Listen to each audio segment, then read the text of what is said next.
من یاری یاری کردم، دل به قراری کردم. یاران این زمانه مثل گل بهارن، از دور جلوه دارن، نزدیک بوی ندارن.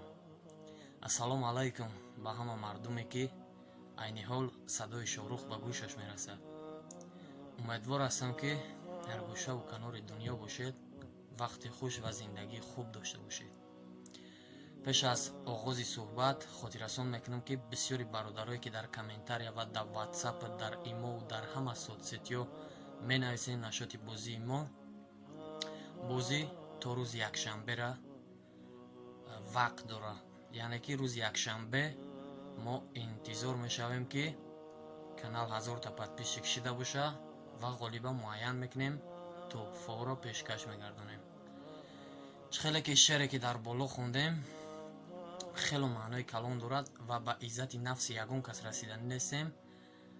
اما اول اینکه عاشقی این از هر یک شخص وابسته است. عاشق چند نمود می شود؟ بسیاری مولی بالحواس میگیم، دیگر گپو میگیم، لیکن ما نمیگویم که دوست ندارید. دوست دارید با اون طور، با اون طرز دوست دارید که تا ابد یکجا مونید. نه اینکه مثال دختری مردک بگیریم ای مت را دوست میدارم گفته بگیریم نیمه روح کنیم و بعدا نام او دختر چی میشود؟ میشود فاحشه. یعنی که از دست ما جوان مردا چی میآید؟ فقط دختری مردک میگیریم استفاده میبریم و نام او را میمونیم فاحشه. کدام خواستگاری که آمد این دختری ای قطعی وای گپ میزد.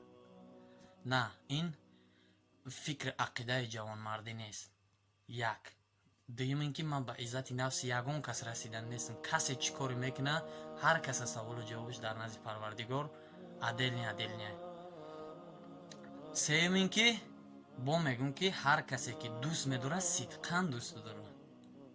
دختری مردک که با امید کرده و انتظاره که تو میگیری ویا.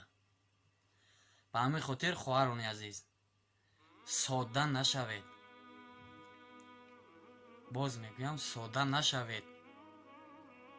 درو با چهار گپ شیرین دل ندهید به پسرو و پسرانی عزیز و دادران برادرانی عزیز. من حق نصیحت کردن یگان تای شما را ندارم. شاید که من از شما دا بدتر باشم. من نمیگویم که من نکردم، من دل ندادم، من عاشق نشدم. فکر میکنم 90% جامعه ما عاشقی را سر گذراندگی. همون قدر کنین که تا ابد یک جا باشید و خوشبخت باشید. خلاص جوانان، از جمله جوانان، برادران، خواهران، اپو، اکو، احترامونه خواهش دوست میدارید تا ابد دوست دارید که زندگی یک برای شخصیت یک بار می آید. خیلی که یک مطل است در ما کو بخت اول است میگه کو خداوند بکشمون با یک بخت و با یک تخت بکشمون. میدون مولی شاید سوال شما که پیغمبر خدا گفتگی که تو 4 زن گرفتن جایز است، با آن شرط جایز است که تو هر چوری او را خوروندن و پشوندنش رو از عهدهش برای.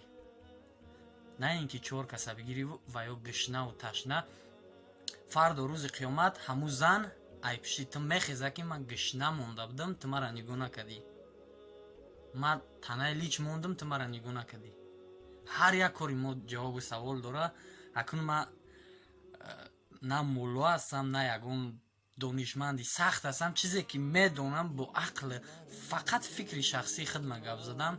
شاید به بسیاری سخت رسیده باشد، لیکن دوست دارید ولی تا ابد دوست دارید که این دوستداری این حیات جوانی یک بار می آید. من نمیگویم عاشق نشوید، دوست ندارید. دوست دارید ولی تا ابد دوست دارید، از صدق دل دوست دارید. همه شما رو دوست میدارم. با این خاطر این سخنها رو گفتم که شاید یک کس در حق ما یک دعای نیک کنده، یک سخن خوب زند. سلامت باشین. تشکر برای دقتتان، تشکر برای وقت صرف کردن ما رو تماشا کردنتان.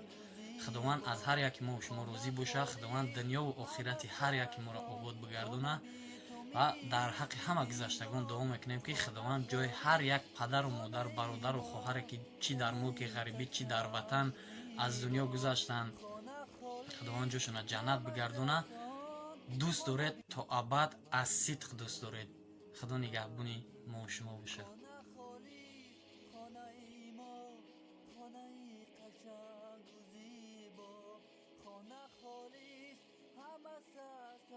خانه بی تو می